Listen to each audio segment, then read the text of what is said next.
Quelle huile j'ai mis dans mes amortisseurs et comment le savoir?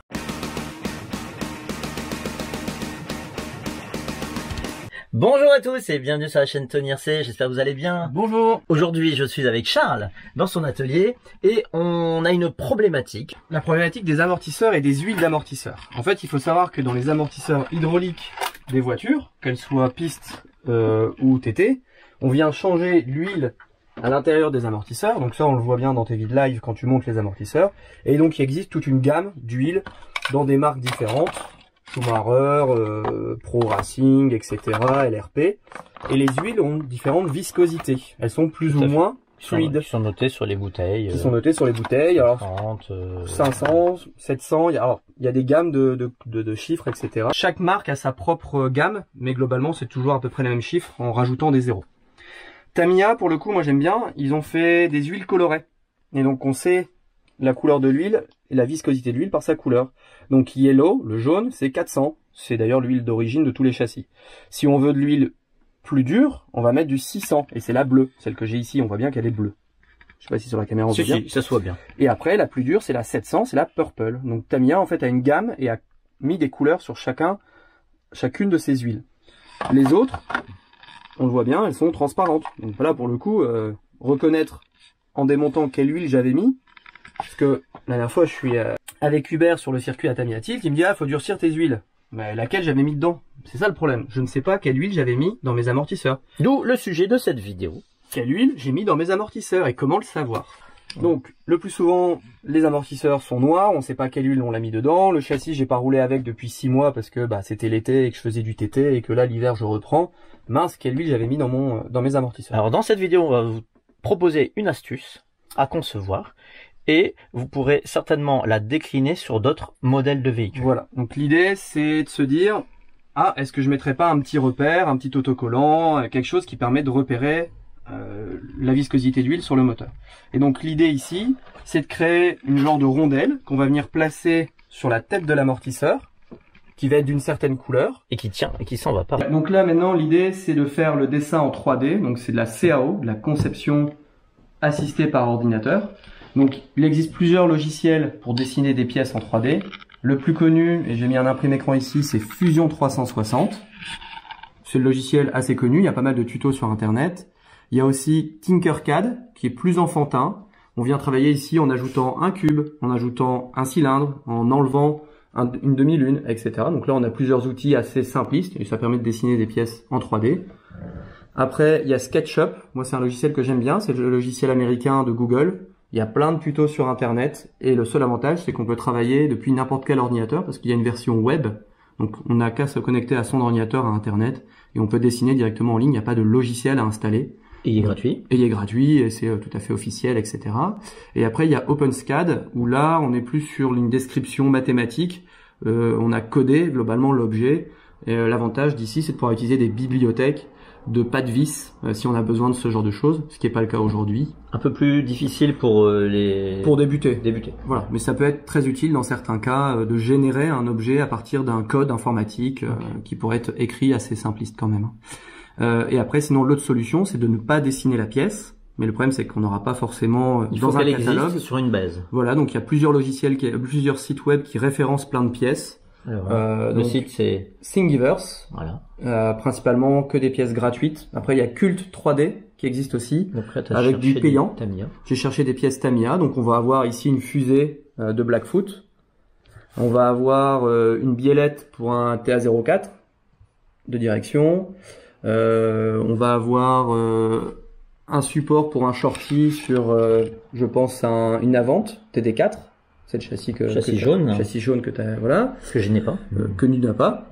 Encore reçu. Ah non, j'ai même pas commandé. Ah, t'as pas commandé. Donc voilà, donc il y a plein de petites pièces, des astuces qu'on peut trouver, mais là, la pièce n'existe pas sur le logiciel, donc sur le site web. Donc pour le coup, on va directement la dessiner ensemble. Donc je vais me connecter à SketchUp, donc c'est le logiciel en version web. Je suis sur l'application Chrome. Et donc là, on va pouvoir mettre par au-dessus. On va dessiner ici, on va prendre l'outil. C'est ici l'outil cercle. Je vais vouloir dessiner un cercle et en bas il y a la millimètre. Donc j'ai dit que je vais travailler avec un cercle de rayon Donc je veux un diamètre de 15 mm, donc mon rayon est de 7,5, nous sommes d'accord. Donc 7,5 en rayon, donc on va aller dessiner. Le rayon, pour ceux qui ne savent pas, c'est la moitié du diamètre. Donc voilà, donc là j'ai un cercle. Ici, je me remets en 3D, on voit les axes X, Y, Z. J'ai dit que je voulais une rondelle qui fasse 1 mm, donc je vais prendre l'outil extruder. Vous allez trouver plein de tutos hein, sur internet pour faire ça. Moi, le logiciel, je le manie bien. Donc ici, voilà, je peux faire mon cylindre. J'ai dit que j'allais le faire de 1 mm. Donc là, voilà, on a une rondelle de 1 mm. Et après, on va dessiner depuis le centre. Donc je vais tracer un trait ici pour avoir le centre. On a dit que 4 mm sur la largeur du trou, donc de chaque côté, ça va me faire 2 mm. Je vais commencer à dessiner mon rectangle. Sur la longueur, on avait noté, je vais renoter, je ne sais plus, hop, je reprends ma mesure, on va mettre 8 mm, donc ça fait 4 mm de chaque côté. Ici, je mets 4 mm. 4 mm en largeur, je dessine mon 80. Ici, 40. Je referme mon rectangle, j'enlève les traits de construction dont je n'ai pas besoin. Et je vais enlever la matière au milieu. Donc là, c'est pareil. Où je pousse et ça fait, mais c'est pas ce que je veux. Moi, ce que je veux, c'est l'enlever. Donc je le remets à 0 et ça me fait un trou au milieu. Et donc là, j'ai bien donc ma pièce qui correspond à une rondelle que je vais pouvoir après exporter. Donc en impression 3D, on va utiliser le format de fichier STL. C'est d'ailleurs les fichiers qu'on télécharge sur la banque de données. C'est le standard. C'est le standard de l'objet 3D. Donc fichier télécharger un STL, c'est un des avantages de SketchUp, c'est d'avoir directement l'export dans le bon format de fichier. J'ai récupéré le fichier STL et sur mon Mac, je peux directement ouvrir l'objet et voir l'objet ici en 3D. Le visualiser. Et donc là, la prochaine étape, ça va être de découper la pièce, donc de la trancher, c'est-à-dire qu'on va utiliser une imprimante 3D qui va déposer du filament couche par couche, donc couche par couche. Donc il va falloir venir lui donner les paramètres, la température du filament, la dimension de l'objet. Donc là, on va utiliser un autre logiciel qui est donc ce qu'on appelle un trancheur, un slicer en anglais. Moi, celui que j'utilise, c'est Ultimer Cura. Donc c'est un logiciel qui est édité par la marque Cura. Donc je vais créer un nouveau projet. Yes. Donc là, ici, j'ai le plateau de l'imprimante 3D. C'est la capacité d'impression qui est définie par mon imprimante 3D que j'ai à la maison. Vous avez vu, hein, dans cette vidéo, on fait une espèce d'introduction à ce qui est technologie d'imprimante 3D. Est-ce que l'imprimante 3D peut répondre à des besoins que j'ai en RC? Ça peut être des pièces 3D pour faire des petites... ça, c'est un bloc de chantier. Okay. Au 1/10, à la taille de la voiture. Comme on a sur la route, on en imprime un blanc, un rouge, un blanc, et puis après, on peut faire un petit circuit facile. On peut même le remplir de sable s'il est trop léger. Génial. On va pouvoir télécharger des pièces, imprimer des pièces ou trouver la petite solution de la rondelle. Voilà. Et l'idée, c'est vraiment de vous montrer comment on démocratise un petit peu ça. En vous donnant une vue pour tous ceux comme moi qui ne possèdent pas d'imprimante 3D et on sait qu'on peut faire des choses fantastiques avec, mais on va aussi montrer que c'est pas toutes les pièces ne tombent pas d'internet comme ça et que de temps en temps il faut les concevoir. Il faut les dessiner. Alors là on a pris un modèle simple. Après on peut aller dessiner des pièces beaucoup plus complexes avec des courbes, des doubles courbes. C'est tout un travail là-dessus. Donc là on va utiliser le plateau d'impression, on va utiliser les profils d'impression, la température. Donc tout ça c'est là on est vraiment sur le logiciel qui va piloter ton imprimante. Tout à fait. Là l'idée c'est après Maker Cura. Tout à fait. Qui est paramétré pour mon imprimante. Et donc ici avec un profil d'impression, donc on a différents profils de très bonne qualité, de moins bonne qualité, si on va aller plus vite ou moins vite. Donc le moins bon c'est draft. C'est draft et le mode brouillon. Et le plus rapide ça va être le high quality, etc. Et donc pour le coup on va donner des instructions différentes à l'imprimante parce que l'imprimante n'a aucune intelligence. L'imprimante 3D ne fait que suivre une suite successive d'instructions basiques qu'elle connaît. Je me déplace, je chauffe, je monte, je descends, etc., etc. pour dessiner cette pièce. Donc là, on va pouvoir donner un remplissage. Est-ce qu'on veut mettre une matière vide au milieu ou est-ce qu'on veut que ce soit rempli dedans? Le nombre d'épaisseurs, la hauteur ici, on le voit pas très bien, mais on voit bien que c'est des couches successives. Donc pour le coup, on va essayer de donner la hauteur de chaque buse et on verra après l'instruction sur l'imprimante. Ici, donc, je déplace ma pièce. Je vais dire que elle est donc ici. Alors, idéalement, on a 4 amortisseurs. On va donc les imprimer peut-être x4 pour aller plus vite. Ou en tout cas pour faire 4 fois le même. Là, pour la démo, je vais en faire qu'un seul. Okay. Ça ira plus vite. Donc l'imprimante, je lui donne les paramètres. On va pouvoir mettre des supports parce qu'on peut pas imprimer dans le vide. Donc à un moment, on est obligé de mettre des supports pour que la matière soit supportée. Donc il y a tout plein de paramètres spécifiques à l'imprimante 3D qu'il faut connaître et qu'on apprend à découvrir. Donc on lui demande de découper. Donc on voit bien ici le bouton en bas à droite, c'est découper. La découpe est faite. Il me dit que l'impression prendra 1 minute, que ça utilise 5 cm de filament et ça va utiliser à peu près 0 g, donc moins d'1 gramme de matière. Ça, c'est des statistiques d'impression qui me permettent de savoir. Et après, on peut même mettre le prix, les déplacements, le prix à l'euro, etc. pour avoir une idée de ce que ça pourrait donner en tarif. Okay. Après, il y a bien sûr, on ne compte pas l'électricité pour faire chauffer la machine et faire avancer la machine. Et donc là, on enregistre un fichier et le format du fichier s'appelle le G-code. Donc on va l'appeler rondelle amortisseur et on va l'enregistrer directement et c'est un fichier .gcode. Ça c'est pareil, c'est une norme, on utilise les fichiers .gcode. Hop, donc le fichier a été enregistré sur mon logiciel, donc j'ai tous mes autres fichiers ici qui existent. Là je peux l'ouvrir, hein. Nous on le comprend pas mais l'imprimante le comprend tout à fait. Je vais regarder, hop, on va l'imprimer avec un logiciel, on va l'ouvrir avec un fichier ou texte. Non, il y a avant. 2 petites secondes, je retrouve mon logiciel, TextEdit. Donc voilà, ça c'est les instructions qu'on a demandé à l'imprimante. Elle va faire ligne par ligne. Je chauffe, je me déplace, et ici par exemple on a des coordonnées X, Y, Z. Je vais mettre ma souris dessus. Les coordonnées X, Y, Z en se déplaçant, en chauffant. Donc là on a l'ensemble des instructions qui vont être lues par la machine pour imprimer en 1 minute l'objet.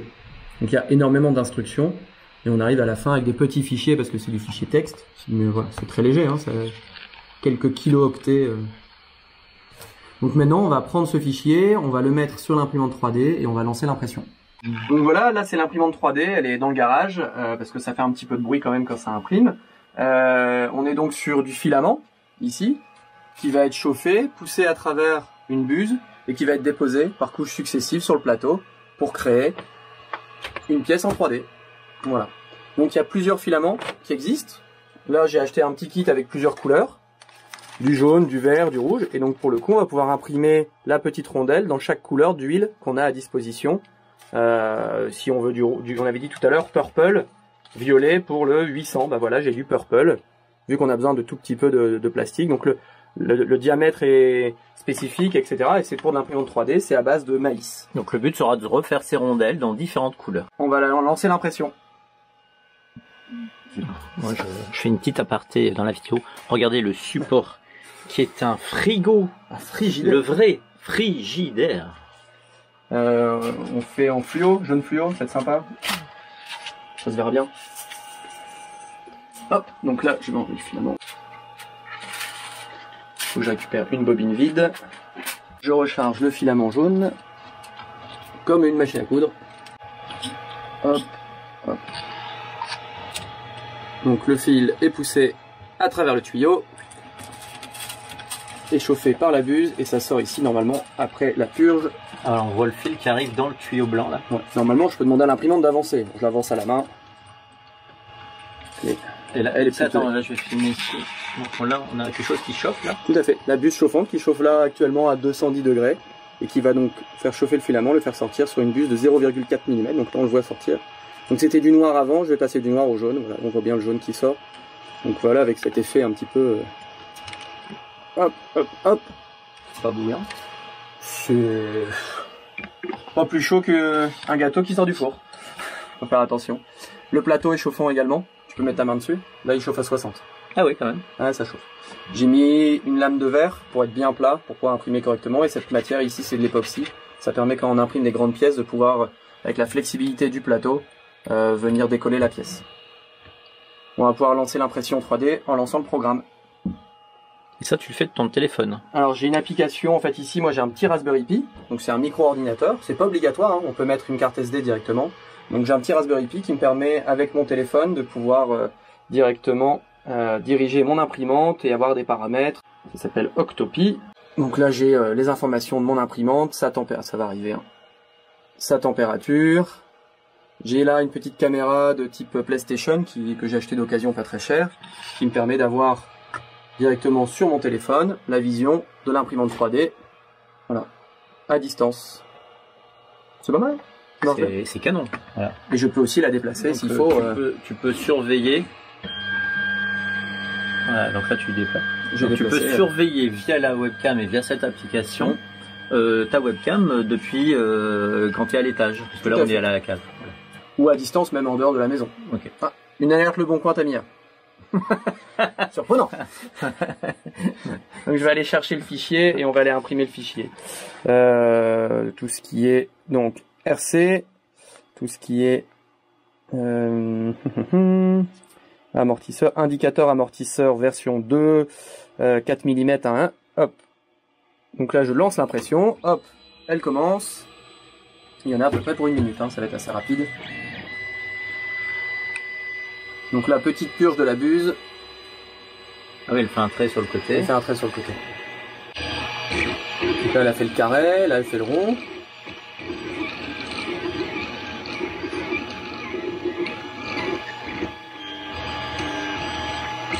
Je vais rajouter de la lumière.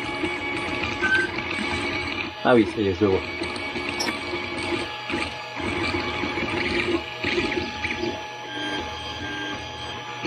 Donc il en imprime, je crois, 4. C'est un fichier que j'avais déjà préparé. Ah bah voilà, l'impression est finie. Donc, il nous avance les petites... bon, il y a un petit défaut là, sur celui-là, mais c'est pas très grave. Hein. De toute façon, l'idée, c'est d'utiliser. Donc on va venir décoller notre petite rondelle, qui a été dimensionnée. On mettra celle-là, elle est peut-être même encore mieux. Hop, voilà. L'impression 3D m'a permis d'imprimer cette petite rondelle de 1 mm d'épaisseur. Donc, l'impression 3D, on peut... Là, elle est un petit peu collée avec mon ongle, moi j'arrive à les enlever.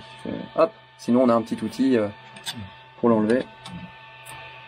Donc le poids est très léger, hein. Ah oui, non, faudrait... non. Je pense pas que c'est un impact réellement sur les performances de la voiture. Donc on peut télécharger des modèles 3D qui sont libres d'accès. Ça peut être une petite voiture pour la déco du garage, ça peut être un aileron pour une petite voiture double L-Toys. Ça peut être des lettres pour les enfants pour apprendre ou faire des découpes dans les gâteaux, hein, pour l'anniversaire du petit Jean. Bah voilà, on peut faire des J en cookies. Attention au contact alimentaire sur certains produits. Ici, ça c'est une rallonge de châssis M03 pour Tamiya. Donc ça c'est une pièce que j'ai directement téléchargée sur internet. Quelqu'un a dessiné la pièce et je n'ai eu plus qu'à imprimer l'objet en 3D qui est sorti sur l'imprimante. Et alors après il y a des choses même extraordinaires, c'est qu'on peut faire des print in place, c'est-à-dire qu'on a des pièces qui sont imprimées, il n'y a pas eu d'assemblage sur la pièce. Là on a quelque chose qui a été imprimé en une seule pièce. Bon allez, c'était un test, hein, mais... Et là la pièce tourne, on pourrait penser à des roulements à billes, là c'est une pompe. Mais voilà, donc là il n'y a pas eu d'assemblage, hein. J'ai une seule pièce imprimée, tout a été imprimé en une seule fois. Ça a été imprimé en une seule fois, donc on voit bien qu'il y a la sphère dans le corps du bonhomme, et puis après ça tourne. Donc après on a un petit bonhomme articulé. Il n'y a pas d'assemblage à la main, après, il n'y a pas d'assemblage. Tu l'imprimes et il est comme ça. De toute façon, je ne pourrais pas passer cette sphère à l'intérieur. Donc on pourrait imaginer des maillons, enfin on peut vraiment faire plein de choses rigolotes avec les imprimantes 3D. Nous voilà en haut. On a ici la liste des couleurs Tamiya. J'ai repris donc les huiles Tamiya pour les couleurs afin d'avoir toujours les mêmes viscosités. Donc là on a imprimé une rondelle qui est donc jaune. Donc c'est l'équivalent du 400, ce qui est l'huile que j'ai mis dans mon amortisseur. Oh, c'est peut-être aussi pour aller avec le ressort et la barre anti-roulis. Et donc là, bah voilà, j'ai imprimé plein de petites rondelles, du bleu ciel, du blanc, du orange, etc. Donc chacun a sa valeur. Et je peux marquer ici sur mon petit pot la correspondance de chaque couleur. On avait dit tout à l'heure, purple c'est 800, bleu c'est 700, etc., etc. Donc on prend l'amortisseur, on prend la petite rondelle, on vient le mettre dessus, ça se clipse bien. Ça fait même une belle décoration. Et on vient reclipser sur son châssis la rondelle, et dans 6 mois, je suis bien au courant que j'ai mis de l'huile 400 dans mes amortisseurs. L'imprimante 3D a répondu à un de mes problèmes, quelle huile j'ai mis dans mes amortisseurs. Il y a d'autres solutions, hein. C'est pas la seule solution, c'est une solution sympa, facile, et qui prend pas trop de place, et puis qui répond... Je sais pas ce que vous pensez de cette solution, mais dites-nous ce que vous en pensez en commentaire. Voilà, si vous avez d'autres idées, n'hésitez pas non plus. Comment faites-vous? Ouais. Merci Charles pour Pas de cette souci. belle présentation. Donc, tu nous as vraiment présenté cette solution. C'est le process global de l'utilisation de la résolution d'un problème. Quelle huile j'ai mis dans mon amortisseur. Je conçois la pièce, je la dessine sur mon ordinateur, je demande à l'imprimante 3D de l'imprimer et après je peux utiliser ça directement sur mes voitures RC. Voilà. Donc dans quelques mois, on aura tout ça sur nos voitures. Il se souvient qu'il avait mis de l'huile de telle dureté dans ses amortisseurs. Voilà, il y a plein de solutions, mais celle-ci elle est vraiment innovante. Voilà. Merci Charles, merci beaucoup. Bonne journée à vous. Et merci, pensez à vous abonner à la chaîne Tony RC pour Et le pouce bleu. encourager et plein de futures vidéos. Voilà. Salut à tous. Bye bye.